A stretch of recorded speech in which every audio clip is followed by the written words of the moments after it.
À côté de vous, Gaëtan Roussel, il y a Guillaume Meurice, qui Oui. est très attendu. Il paraît que c'est la vedette de cette émission d'après Ah le bon supplément L'Obs télé C'est vrai. de cette semaine. C'est vrai, c'est vrai. Alors moi, je suis toujours dans ma recherche de qui affrontera Jean Lassalle au second tour de la présidentielle. Toujours. Et je crois que j'ai trouvé quand même. Ah. Aujourd'hui, François Asselineau. Alors le grand public le connaît assez peu. Nous, on le connaît très bien parce que ses fans envoient à peu près 300 mails par jour pour se plaindre qu'on leur donne pas la parole. Et bien attention, les fans de François, c'est maintenant. Soyez sur le coup. Je me suis rendu hier soir à une réunion de son parti, l'UPR, l'Union Populaire Républicaine, dans le 19e arrondissement de Paris. L'UPR a une vraie obsession, c'est la sortie de l'Union européenne. Et ils ont même fait une chanson qui l'affirme, une chanson de reggae, Frexit reggae. Alors, comme je vois que vous êtes comme des dingues, Oui, je encore vais- un titre inédit. je vais pas vous faire attendre plus longtemps. France Inter, on aime, on vous en parle.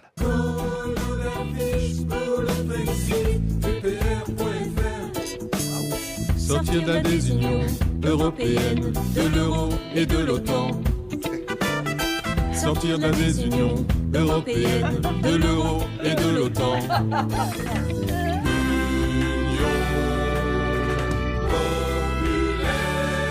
Ça envoie. Et voilà, bah ouais, il n'y a pas que des exclus Gaëtan Roussel aujourd'hui. Hein. D'ailleurs, il prend une bonne grosse claque en termes de poésie, Gaëtan. on dit Et de production, si je puis me permettre.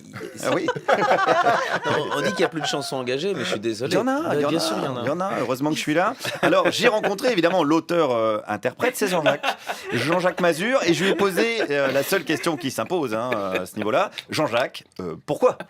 Parce qu'avec les conférences de François Asselineau, j'ai pu avoir les clés de compréhension pour comprendre pourquoi je souffrais. En fait, l'ignorance est la mère de toutes les souffrances.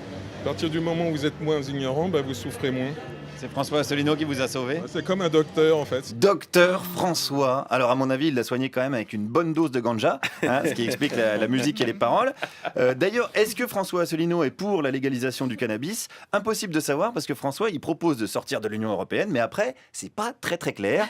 Par exemple, puisqu'on parle de chansons françaises, quel est son programme culturel ? Alors, le programme culturel, je pourrais vous le réciter pendant des heures. Je ne suis pas sûr que vous allez en garder un grand passage dans votre chronique. Ah bah si. Maintenant, je vais vous dire quelque chose. Oui, je peux vous répondre. Le programme culturel de François Asselineau pour la présidentielle. Qu'est-ce qu'il y a dans son programme culturel ? Je ne suis pas non plus le ministre de la Culture. Non, bah heureusement du coup. Heureusement, oui. Oui, parce qu'à côté, Fleur Pellerin, c'est Balzac là. Attention. Alors, les seules propositions sur le site de l'UPR sont assez floues. Il parle même d'approfondir l'exception culturelle française. Ça se voit qu'il a jamais lu Clara Dupont-Mono. Alors, voyons voir avec une question plus concrète, très concrète. François Asselineau est-il pour ou contre la sortie du nucléaire ? Ce sont des sujets extrêmement complexes et il faudra mettre à plat tous les tenants et les aboutissants avant de prendre une décision aussi grave. Mais quand est-ce qu'on met à plat ? Alors là, c'est la campagne présidentielle. Après l'élection de François Asselineau, l'élection présidentielle. Donc, faut voter pour un type dont on connaît pas vraiment le programme, à part sortir de l'Europe. Écoutez, je vous mets au défi de me citer le programme de monsieur Fillon, Mélenchon ou madame Le Pen. Ah bah, défi accepté. Fillon et Le Pen sont pour le nucléaire, Mélenchon est contre. Même Macron, on sait. On connaît même le programme de Macron. C'est quand même pour dire, il est pour, quoi. Et Asselineau, on sait pas. Alors, on sait que voilà, il veut organiser un référendum, comme sur tous les sujets, en fait. Sauf la sortie de l'Union européenne, ça il sait, parce que les militants veulent sortir de quoi ? D'un système dictatorial insidieux, alors qu'on voulait nous faire croire que c'était une démocratie réelle. Mais l'hypocrisie, elle a atteint un paroxysme qui pousse le peuple à se révolter.